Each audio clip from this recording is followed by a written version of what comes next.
Hi, this is Dan again with SBS Solar. Today I wanted to show one of my personal systems. This is on my shop, and talk about the difference between micro and string inverters. This is a 12 module array of 235 watt modules, 2800 watts of power, mounted on a metal roof, obviously. We've got standoffs where we bring the modules off the roof a little bit for convective cooling, that heat that is generated with just the sun striking a dark colored material. It's going to flow up around the module, so we keep the modules a little cooler because modules heat does get in the way of the semiconductor process. So a little bit of room off the roof is a great way to go. Flush mounted, very typical that we just take the angle of the roof to stand up at a higher angle. We can certainly do that, but we're adding costs. That usually doesn't pay for itself. So I've got here 12 modules, and I've got the farthest west module on a microinverter and the other 11 modules on a string inverter. String inverters, microinverters, there's been debate, there's a lot of talk about both, and we deal with both because there's great applications for both, and there's advantages and disadvantages to both systems. So we have 11 modules here on a string inverter. It's a 3000 watt inverter, which I really don't need that big of an inverter here. Usually an inverter is a little bit smaller than your solar array, your STC rating of your solar array. So 11 modules on a 3 kilowatt inverter in this case, and then the 12th module, which is where I suffer shade earlier in the day. I have some trees to the west of this shop. So early afternoon, 3-4 o'clock, I'll start shadowing the west side of the array, and that shadow will work its way across.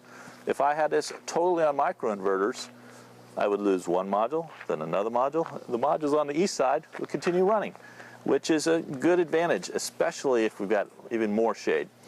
So let's take a look at the inverters inside and talk a little more of them on my next video here. Thank you.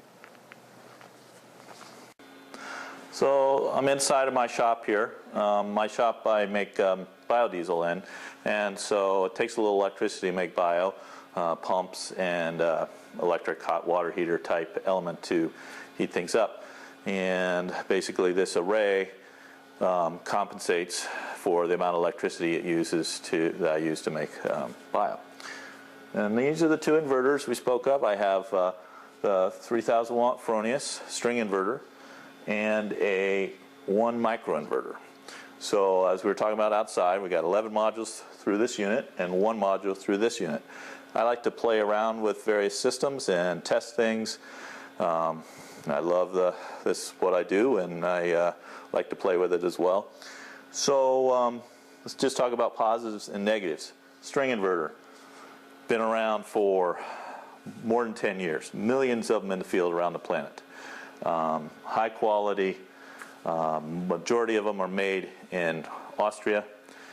Super reliability, 10-year warranties, extendable warranties, less dollar per watt. So we've got, in this case, 11 modules in series that come in, bring in about 350 volts DC, and then we're converted to 240 volts AC. Out we go to the electric panel.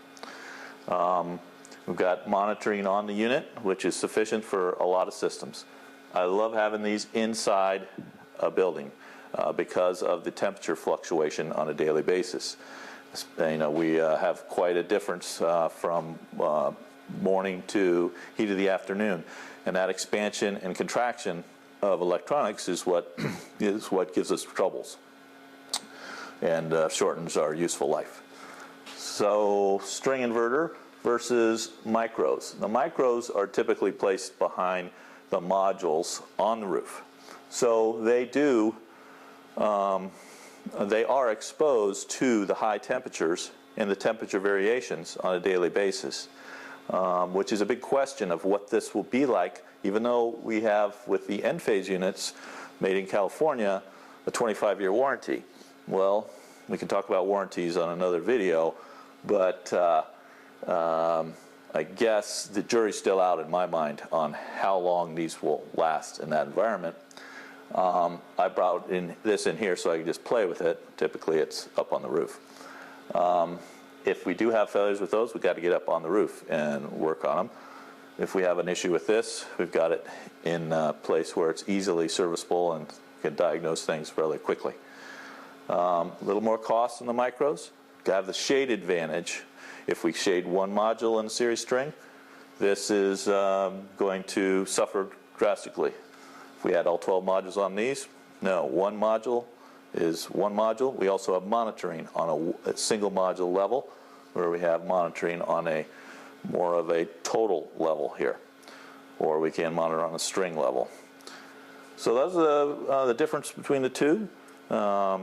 Your system may, let's look at your roof. We can figure out what's best. It's great to have the choice between the two systems. Thanks.